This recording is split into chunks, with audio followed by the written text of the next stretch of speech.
What's up, everybody? I'm Justin. I am here with Jared Petty. Howdy.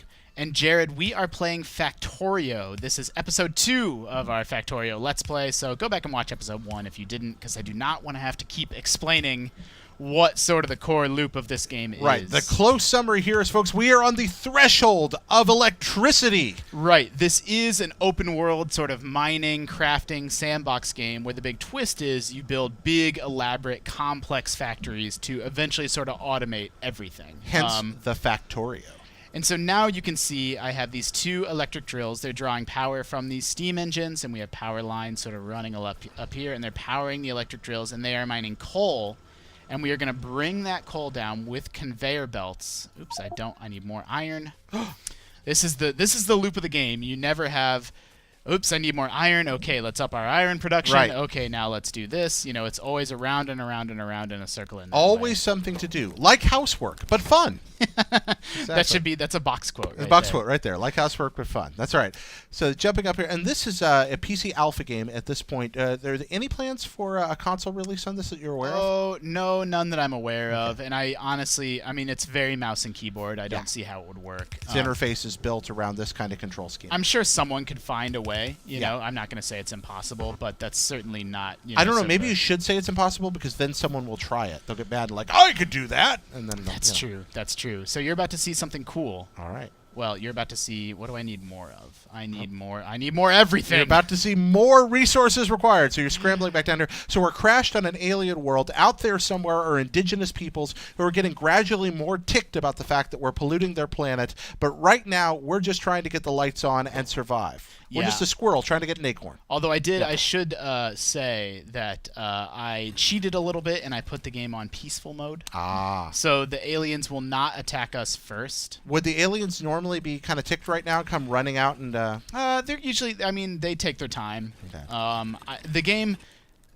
if you don't set up defenses, you can be overwhelmed and destroyed. But the game's fairly generous with how long that takes. Like you'll be attacked by one little biter first, and then then a second, then a third, and it really sort of takes some time to ramp up to that. So you will be building a defense grid to go along with. Well, again, we're playing on peaceful. Yeah. So just because I chickened out. So we're not going to be seeing a tremendous amount of that in this series of Let's Plays. Okay. So you're about to see your first real piece of automation, which, it's sort of nerdy how exciting this is, but it actually is exciting to me. We're sitting here playing a video game for a living. I think we've already passed the nerdy threshold a long time ago. Fair point. All right. Nerdy Threshold would be a good name for a podcast. The Nerdy Threshold? That would be a good name. The Nerdy Threshold? Yeah, totally. So you're witnessing it. Patent pending. So look at this. So we have these steam engines. They're bringing electricity up to these electric miners, which are mining coal. Okay. And now these are electric inserters.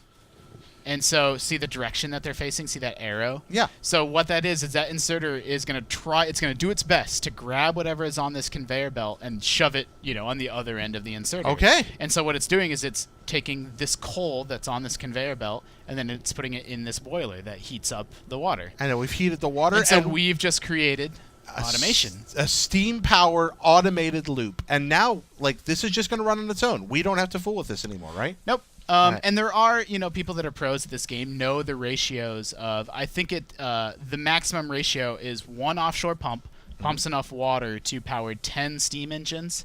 And then I think those 10 steam engines require 14 boilers. And that's an optimal configuration if you're trying to build the perfect planet. Yeah, or trying to be as efficient as possible, which, let's be honest, I like this game a lot, but there's a certain amount of autist...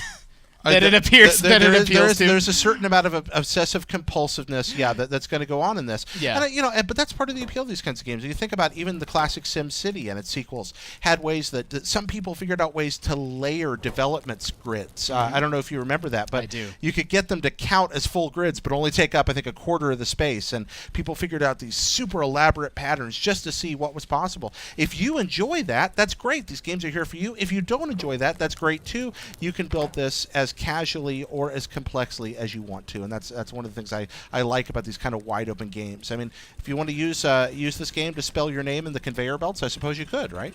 Yeah. Have you ever spelled your name with conveyor belts? I have not spelled my name with the conveyor belts. I play very much systemically. Okay. That's the way that I choose to play this game. I'm not playing for looks.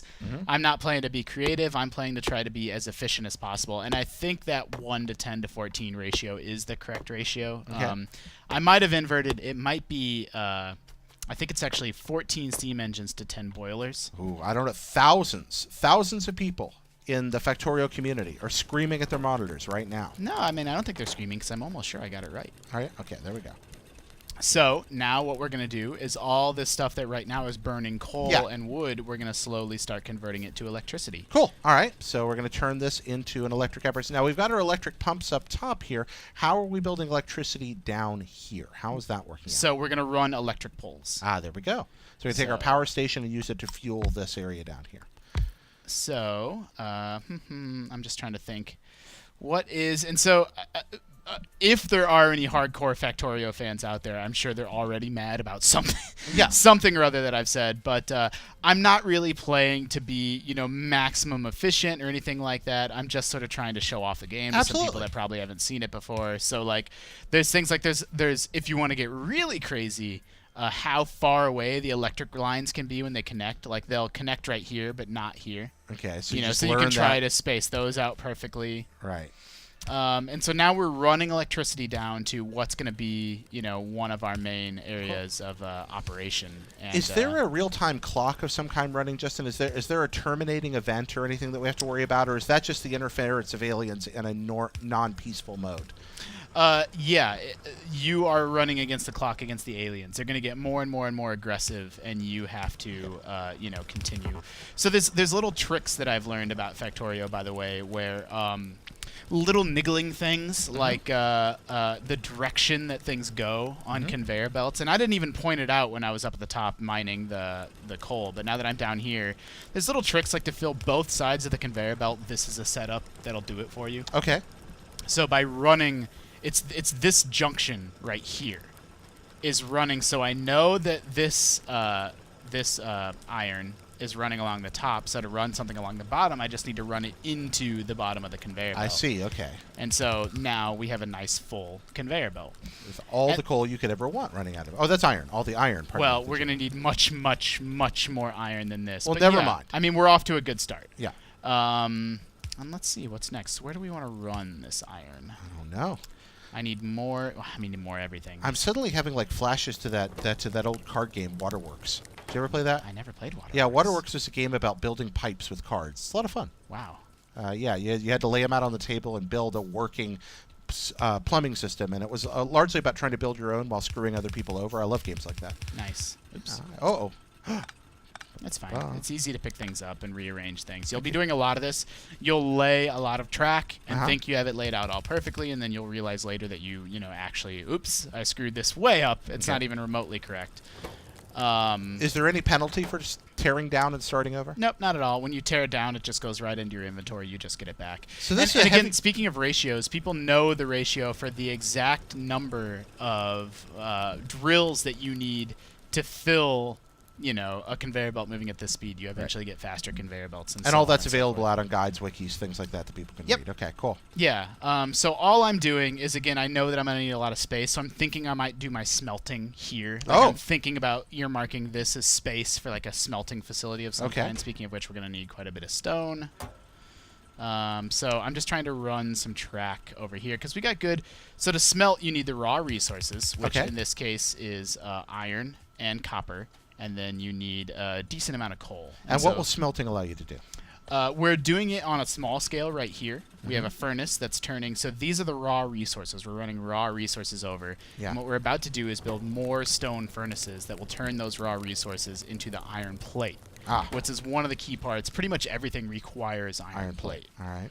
Iron plate is like the building block that everything sort of stems from. You need a lot of copper in the late game, but not so much in the early game. So iron plate is just super vital for almost everything. Like you said, there's a fairly limited pool of resources to choose from. Yeah. So the fact that you can focus on these is kind of nice.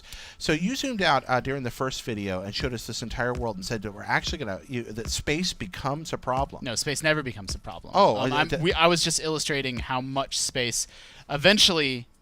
Everything you can see here will be built up with structures and other things, and even beyond that. Yeah. But the worlds are infinite. They really are infinite. There's no it's you will never run out of space. That's cool. That's a good piece of advice for beginning builders. Yeah. Is take up as much space as you could ever possibly want to take up because because you're never going to run out. Thank you. You actually stated that in the earlier, and I just got confused. That's My fine. apologies. All right, so let's kind of going around. Look at. There's a heavy creative mode vibe to this whole game. There's a lot of opportunities to just sort of experiment and see what you want to do next. So you're going to smelting.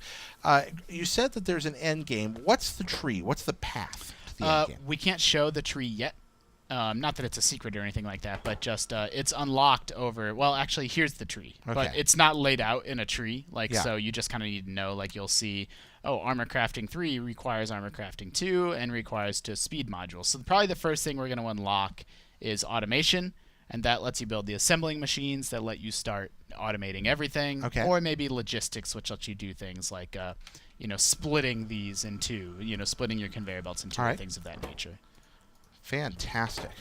All right, so now you're building your whole smelting area. Yeah, where while we wait for it to be automated, I'm just going to go ahead and let some of this run. Okay. Is there any way to? I guess you're running around so much. There's no need to worry about time lapses or anything like that, right? No, I mean some Let's Players time lapse because you do spend a lot of time on kind of the mundane. But you and I are being just so charming and entertaining. We are. And there's always something to do in this world. I mean, obviously, who would not want to hang out with us? Honestly, there's a sofa in this room right now. I kind of wish we had 4 or 5 other people hanging out. We're that entertaining. I mean, I'd want to hang out with us right now. You got a high opinion of us. What's that? You have a high opinion of us. I do. I mean, we're a modern day Gilbert and Sullivan. Absolutely. We were singing the Jurassic Park theme earlier. So once again, now we're building these inserters that are going to insert the raw material into the furnace. Okay. And again, you can see it sort of building the constituent parts first down there in the corner, which I think is a neat little... It just feels good. It's satisfying. Hit the R button to rotate things so that it's facing the direction that you want. And facing really does matter, as you showed earlier with the electrical. And so now we're placing the inserters. Everyone has like sort of their own system for how they like to lay things out. I like this system. I left a gap here because that lets me do things like I'm going to need to place these power poles. Okay. And so like this is an example of, that's a really simple example, but there's better examples later of like, if you'd never played this game, you wouldn't know you needed to leave a gap for power poles. You know? But I've played, I know that. And so got my power poles placed, got all my inserters fired up. Now they are inserting the raw materials into here, but what's missing? Well, let's see. We don't have any raw material. We have raw materials. Do we have electricity now? We just ran electricity. I don't know what's missing. What's missing is the fuel. Okay. So we have to pump in coal. Yeah, we have to pump That's right. in coal. You pointed that out. We need that too. So is that more conveyor belts? Actually, I might have done things in the wrong order here because we need long inserters. Okay. And those aren't unlocked by default, which means I need... So sort of the core conceit of the game is you eventually unlock these flasks, or they're technically science packs. A lot of people in the community call them flasks. Why do they call them flasks? Because they look like flasks. Oh, you're right. They do look like flasks. Okay, well, there we go. And so to get for sitting too far from the monitor. We need 10 pieces. We need 10 raw science to unlock long-handed inserters. And we will eventually, if you've been following along, you know what I'm going to say. We will eventually automate the creation of red science. We can't quite do that yet. So we will create 10 red science. So you really are kind of building a robot here. This is... You're building a factory, like a big factory that can eventually be self-sustaining. People in the community have actually built factories capable of self-replicating. Oh, wow. Build factories that build factories? Build a factory that can build itself. Well, there's some real-world precedent for that. I mean, to a large extent now, computers design computers. People build computers and software that design smarter computers and software at a degree that would take a human being much longer to do. So, it's kind of a... What do you think about the development of increased automation here in the world, Justin? The fact that software is approaching a level of artificial intelligence that's well...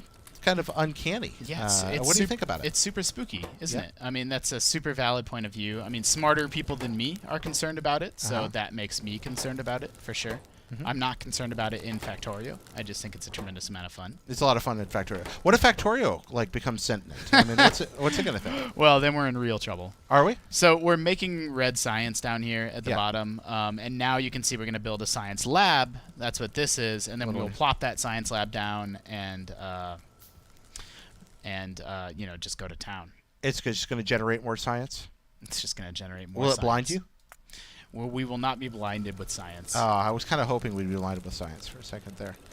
Science. All right. So we've got this going on here now. It's turned night again, and again, night doesn't seem to have any real effect on the gameplay except to allow lighting effects to happen, right? Yeah, very. Do you have pretty weather lighting. effects or anything like that to worry about? No weather effects. You know, again, the game being in alpha, some of that stuff, those sorts of bells and whistles may or may not be, brought into the game later. Well, you don't want to overburden the game either. And again, you So- talked about the mod community. People do all kinds of things with that. We're eventually going to build a whole science community. We're going to automate the creation of those flasks. For now, I'm just going to plop it down wherever because all I'm going to do is drag those 10 science packs in there I made. And now we're researching a technology here at the top, and you can see that there's a nifty little animation. Nothing that's says coming. science like a geodesic dome. You go to Epcot Center, you know that's about science. Well, Jared, our time once again is up. All right. This has been Justin and Jared Play Factorio. In episode 3, we will finish researching automation. Ooh. What that unlocks for us are long-handed inserters and assembling machines, and that's going to allow us to do all kinds of fun stuff, including get an automated smelting machine up and running. I've always wanted an automated smelting machine. Well, who hasn't? I wouldn't want to meet anyone who didn't. Everybody, more Factorio on Jared and Justin Play Factorio coming up very soon.